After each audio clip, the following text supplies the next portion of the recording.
இன்றைக்கி பூண்டையும் வெங்காயத்தையும் வதக்கி நம்ம மணமாக துவையல் செய்யலாம். ஒரு ஸ்பூன் ஆயில் விட்டுக்கிட்டு 5 அல்லது 6 வத்தல் போட்டு லோ ஃப்ளேமில் கருகிடாமல் வறுத்து வெளியே எடுத்துக்கோங்க. 30 கிராம் பூண்டை நல்லா உரிச்சிட்டு அதையும் போட்டு நல்லா வதக்கி இதையும் வெளியே எடுத்துடலாம். 50 கிராம் சின்ன வெங்காயம், 25 கிராம் பல்லாரி, உப்பு, 2 கொத்து கருவேப்பிலையும் போட்டு நீங்கள் இதையும் இந்த அளவுக்கு நல்லா வதக்கிட்டு அரை நெல்லிக்காய் அளவு புளியை இப்போ சேர்த்துக்கலாம்.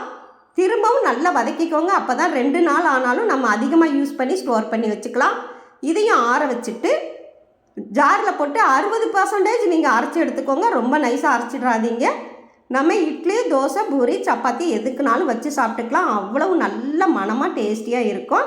இன்றைக்கி நம்ம சாதத்துக்கு வச்சு சாப்பிட்லாம் வாங்க. கொஞ்சமாக துவையல் வச்சு அரை ஸ்பூன் அல்லது 1 ஸ்பூன் நெய் விட்டு பிசைஞ்சு சாப்பிட்டு பாருங்கள்.